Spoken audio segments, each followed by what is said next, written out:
नमस्कार दोस्तों, आज का नया सेशन में हम देखने वाले हैं जो night of the scorpion poem है उसके प्रीवियस ईयर के क्वेश्चंस के साथ साथ ही जो कई इंपॉर्टेंट क्वेश्चन इस बार के फर्स्ट ग्रेड में हो सकते हैं, चाहे से वो संस्कृत डिपार्टमेंट की फर्स्ट ग्रेड हो या जो न्यू वैकेंसी आने वाली है फर्स्ट ग्रेड की उसमें भी इंपॉर्टेंट साबित होंगे। ये जो 5 क्वेश्चन लिखे हुए हैं ये प्रीवियस ईयर के क्वेश्चन है और ये स्टार्टिंग के 2 क्वेश्चन लिखे हुए हैं ये भी रिसेंटली फर्स्ट ग्रेड का एग्जाम हुआ था जनवरी में। ये वही सेम क्वेश्चन यहाँ पे लिए गए और ये 2014 के क्वेश्चन है। चलिए फ्रेंड्स स्टार्ट करते हैं। पोएम हमने कंप्लीट कर ली थी। देखिए, द विलेजर्स वर, गांव वाले थे ऑफ द ओपिनियन राय, गांव वालों की ये राय थी दैट द स्टिंग होता है डंक ऑफ दैट स्कॉर्पियन, अर्थात गांव वालों की राय ये थी कि जो डंक था स्कॉर्पियन का वो क्या करेगा।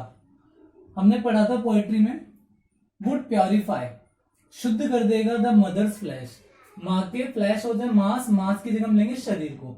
हमने पढ़ा था माँ के शरीर की इच्छा है और सबको प्योरीफाई कर देगा। जो डंक मारा था बिच्छू ने, ये किसने कहा था? ये कहा था विलेजर्स ने।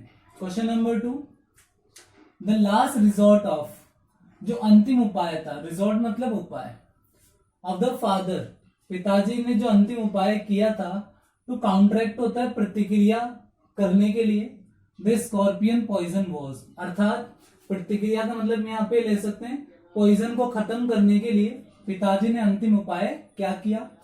तो आंसर हो जाएगा इसका फॉर पैराफिन, उसने मिट्टी का तेल डाला, एंड पुट अ मैच मतलब माचिस या दिया सलाई, और आग लगा दिया, दिया सलाई जला दी, टू मदर्स टो, माँ के टो पर, पैर के अंगूठे पर।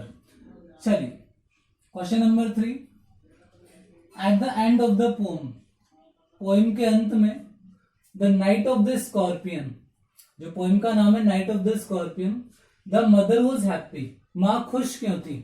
जब पोएम खत्म हुई थी माँ ने एक लाइन बोली थी, thank God that the scorpion left my children, मेरे बच्चों को उसने छोड़ दिया। ये लाइन थी माँ की।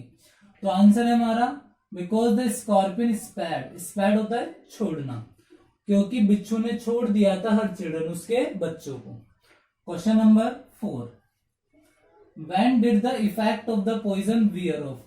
देखिए फ्रेंड्स, वियर ऑफ मतलब होता है उतरना, जैसे जहर उतरता है या कम होना। तो क्वेश्चन है कब जो प्रभाव था पॉइजन का उतर गया।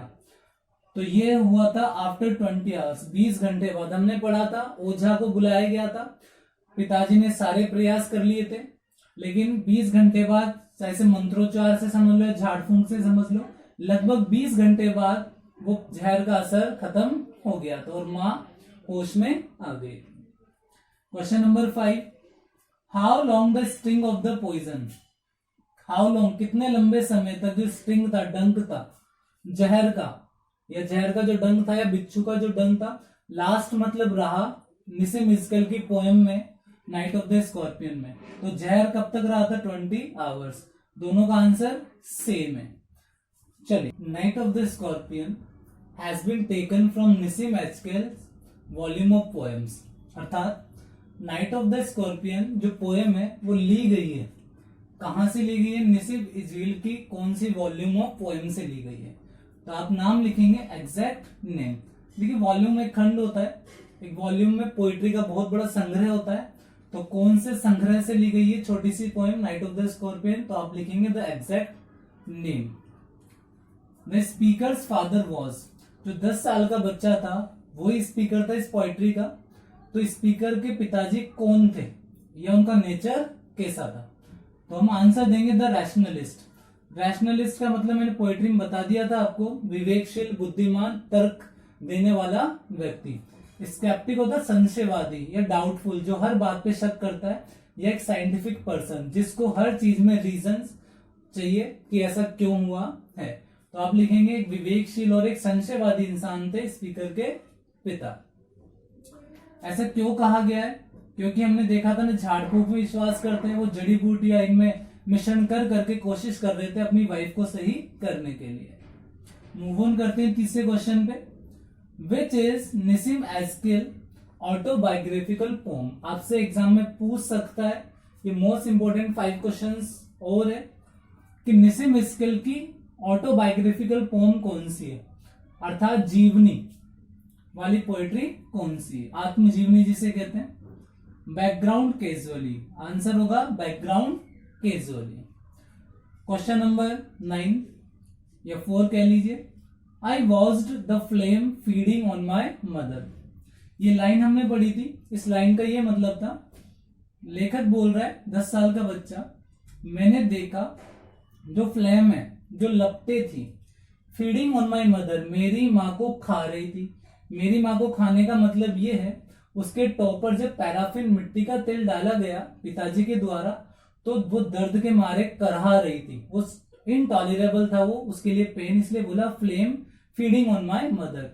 एक चीज, आग कभी भी खा नहीं सकती, आग कोई व्यक्ति नहीं, आग जला जरूर सकती है, लेकिन आग का यहाँ पर पर्सोनिफिकेशन किया गया है, मानवीयकरण किया गया है। तो I watch the flame feeding on my mother, which figure of speech is use. कौन सा फिगर ऑफ स्पीच है, तो आप आंसर देंगे पर्सोनिफिकेशन। यहाँ पे पर्सोनिफाई कर दिया गया किसको, फ्लेम को। नेक्स्ट क्वेश्चन 10वां, the peasants came like, peasants आए किसकी जैसे, स्वार्म्स ऑफ फ्लाइज। स्वार्म्स होता है ग्रुप, समूह या भीड़, फ्लाई होती है मक्खियां, मक्खियों के एक समूह के जैसे आए। जब हमने पोइट्री पढ़ी थी उसमें हमने पढ़ा था कि जब रात के समय माँ को एक बिच्छू डंक मार देता है, तो वहां पे आसपास के किसान, फार्मर्स और विलेजर्स इकट्ठे हो जाते हैं, और जिनका कोई यूज नहीं है, इसलिए बोला गया था यूजलेसली मक्खियों की जैसे वो आ गए हैं। तो आपसे पूछ रहा है इसमें find the use figure of speech, कौन सा फिगर ऑफ स्पीच इस लाइन में यूज किया गया है। मैंने आपको इस वीडियो में पहले बताया, और एक पोइट्री हमने कर ली ऑन इज ब्लाइंडनेस, उसमें बताया था लाइक और एज जहां भी आ जाए तुलना करने के लिए काम में आता है। जहां भी लाइक और एज दिख जाए वहां पे कौन सा फिगर ऑफ स्पीच होगा, सिमिली। तो यहाँ पे आंसर हो जाएगा सिमिली। और लाइक और एज के बिना यदि तुलना की जाए वहां पे होगा हमारा मेटाफर। तो thank you for watching the video. नमस्कार।